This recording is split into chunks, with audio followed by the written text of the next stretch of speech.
Subscribe करें मेरे channel को और साथ ही बेल आइकन को दबाना बिल्कुल ना भूलें ताकि आपको हर वीडियो का अपडेट मिल सके। लाइव टीवी, सच सबसे आगे।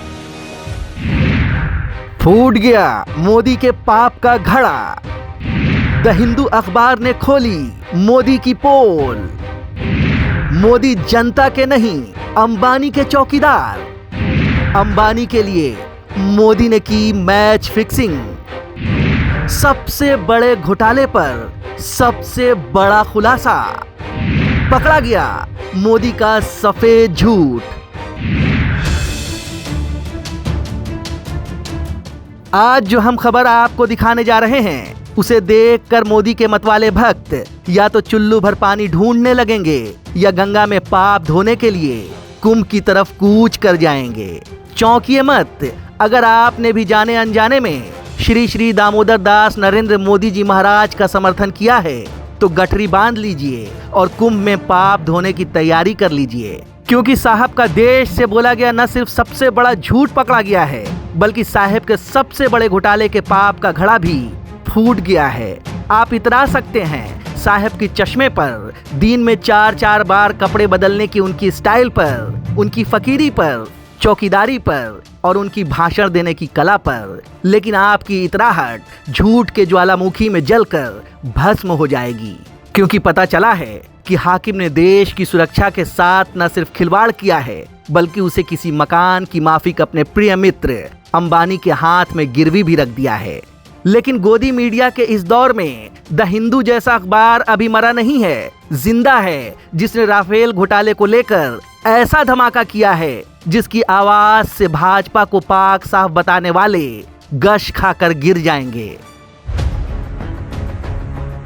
राहुल गांधी ऐसे ही नहीं कहते हैं कि देश का चौकीदार चोर है। घोटालों के पाप का पूरा अध्ययन किया है, बारीकी से एक एक पन्ना पढ़ा है, सारी जानकारियां जुटाई हैं, तब जाकर कहा है कि चौकीदार ही चोर है। और द हिंदू अखबार के खुलासे के बाद तो ये बात तो अब साबित भी हो चुकी है कि देश का चौकीदार न सिर्फ चोर है बल्कि घोटाले में अंबानी के साथ भागीदार भी है।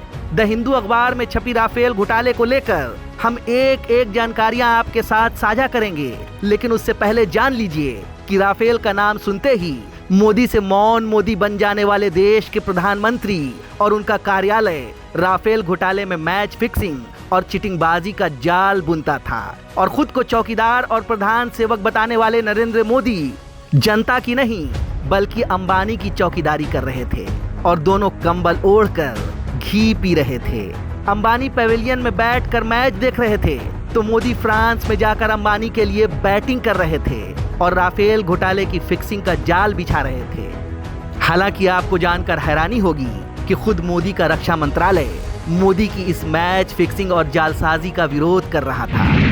द हिंदू अखबार ने लिखा है कि पीएमओ यानी नरेंद्र मोदी का दफ्तर राफेल सौदे को लेकर सीधे सीधे फ्रांस की सरकार से समानांतर बातचीत कर रहा था। रक्षा मंत्रालय का साफ कहना था कि मोदी की इस हरकत ने डील में भारत के पक्ष को कमजोर किया था। ये लेटर जो आप देख रहे हैं ये वही सरकारी रबन्ना है जिसने मोदी की नींद हराम कर दी है। ये कोई आम पत्र नहीं है बल्कि मोदी सरकार के काले कारनामों का वो सबूत है जिसने भाजपा में भूचाल ला दिया है। पत्र में लिखा है कि हमें पीएमओ को सलाह देनी चाहिए कि कोई भी अधिकारी जो इस सौदे के लिए भारत की तरफ से बातचीत करने वाली टीम का हिस्सा नहीं है उसे फ्रांस सरकार के अधिकारियों के साथ समानांतर बातचीत से दूर रहना चाहिए। अगर रक्षा मंत्रालय की तरफ से की जा रही बातचीत के नतीजों से पीएमओ संतुष्ट नहीं है तो एक उचित स्तर पर पीएमओ के अगुवाई में नई बातचीत हो सकती है। इस तरह की समानांतर बातचीत हमारे हितों के लिए हानिकारक हो सकती है, क्योंकि फ्रांसीसी सरकार अपने फायदे के लिए इसका लाभ उठा सकती है और भारतीय वार्ताकार टीम स्थिति को कमजोर कर सकती है।